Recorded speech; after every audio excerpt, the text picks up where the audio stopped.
तो guys finally जो mushroom की कंपोस्ट है वो रेडी हो चुकी है और आप देख सकते हैं सामने जब हमने ये शुरू किया था प्रोसेस तब उस समय इसका कलर कैसा था और आप देख सकते हैं अब इसका जो कलर है एकदम वो डार्क ब्राउन हो चुका है।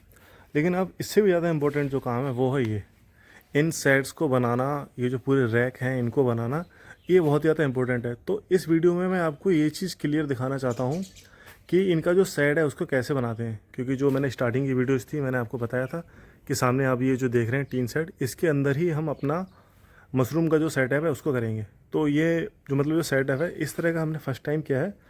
लास्ट टाइम जो किया था तो जो मशरूम का एक जो लेवल था वो इतने बड़े लेवल पे नहीं किया था, और इस बार है कि उसको थोड़ा सा ग्रो किया, थोड़ा सा जो लेवल है उसको बढ़ाया है।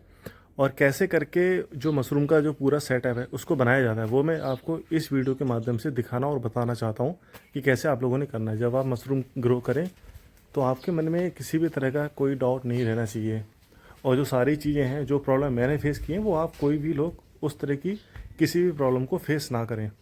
तो सबसे पहले मतलब ये वाला जो बांस है, लगभग आपने इस बांस को लेना है 6 से 7 फीट। 6 फीट भी वैसे सफिशेंट है, आप 7 फीट भी आप ले सकते हैं।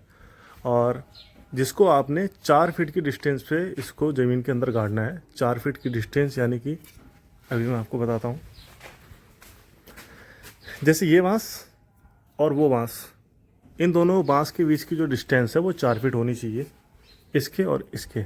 उसके बाद में अभी हम आते हैं ये और ऐसे। अब ये जो इसकी जो लंबाई में डिस्टेंस है वो भी लगभग 4 फीट के आसपास होनी चाहिए।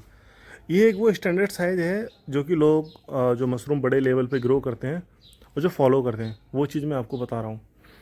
उसके बाद में आपने 4 फीट के ही इस तरह के इतने बड़े डंडे काटने हैं जो कि इस बांस को उस बांस से कनेक्ट करेगा, क्योंकि जब आप बेड बनाएंगे तो आपको उसमें कई सारी लेयर बनानी पड़ेंगी। एक जो सबसे नीची लेयर है ग्राउंड की वो ज़मीन पर रहेगी, उसके बाद में कुछ डिस्टेंस पे लगभग 1.25 फीट या फिर मैं कहूँ 1 फीट के आसपास जो सेकंड लेयर है वो बन जाएगी।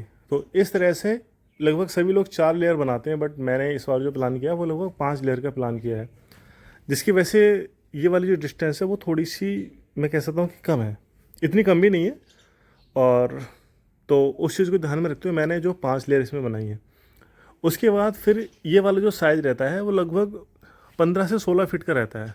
तो आप ये जो फिर उसके बाद में ये जो पतले वाले जो बांस आते हैं आप इनको लगभग 15 से 16 फीट, जैसे कि आप जिस तरह की इसकी लंबाई रखें उतनी लंबाई की आपने बांस लेनी है। तो मैंने ये जो लंबाई ली थी वो इस शेल्टर के हिसाब से इसको मैंने सेट किया है। जैसा आप ये शेल्टर, क्योंकि ये वाली जो जगह है वो दीवार के साइड में है, तो यहाँ पर वो मतलब 4 फीट का नहीं हो सकता, क्योंकि फिर उधर से ये जो इस तरह की जो प्लास्टिक है इसकी बुनाई करनी है। बुनाई जब करेंगे हम तो फिर उधर से इतनी चौड़ाई में हम बुनाई नहीं कर सकते और उस तरफ कोई बंदा दूसरा खड़ा भी नहीं हो सकता।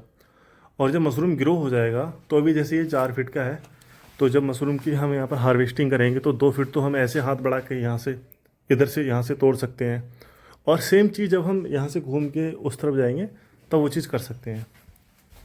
तो ये मतलब काफ़ी ज़रूरी है इन सब चीज़ों को ध्यान में रखना। तो फिलहाल अभी जो काम है वो बुनाई का चल रहा है, और बुनाई का जब काम हो जाएगा उसके बाद आप ये जो पॉलीथीन देख रहे हैं, ये पॉलीथीन जब मैं काटूंगा उसको कैसे लगाऊंगा वो भी मैं आपको दिखा दूंगा।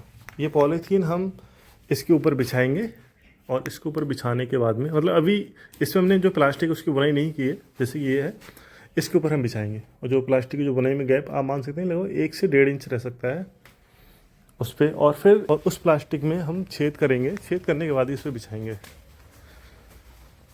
और लगभग जो यहाँ का है ना ये ऑलमोस्ट पूरा हो चुका है। यहाँ पे ये पूरी देख सकते हैं आप, यहाँ पर बुनाई हो चुकी है, और इस पर अभी हम पॉलीथीन बिछाएंगे। पॉलीथीन बिछाने के बाद में हर इस पर मटेरियल कैसे डालेंगे वो सब चीज़ भी मैं आपको दिखाऊंगा। मटेरियल डालने के बाद में किस तरह से मशरूम का जो बीज है, मशरूम के बीज को स्पॉन कहते हैं, वो हम कैसे मिक्स करेंगे, वो सारी चीज़ भी आप लोग इस चैनल पर हमारी वीडियो के माध्यम से देख सकते हैं। तो सबसे मेन मतलब इस तरह के जो मैंने आपको बांस बताए वो आपने उनको अच्छे से ख़रीदना है, या फिर आप जैसे कि मैंने ये 7 फीट का बांस लिया है, आप थोड़ा बड़ा बांस ले सकते हैं 20 फीट का या फिर 21 फीट का। आप उसकी जगह उसमें से पीस, जैसे आपने सपोज अगर 24 फीट का बांस लिया, आप उसमें से 6 फीट के 4 पीस बना सकते हैं। तो ये भी एक तरीका है। तो मुझे लगा कि यार मैं वो एक बड़ा बांस लेके जाऊंगा, उसके ट्रांसपोर्ट में प्रॉब्लम होगी, फिर उसके बाद में फिर मैं उसको काटूंगा, फिर उसमें मजदूरी जाएगी, तो इसलिए फिर मैं वहाँ से कटा कटाया ही बाँस ले आया।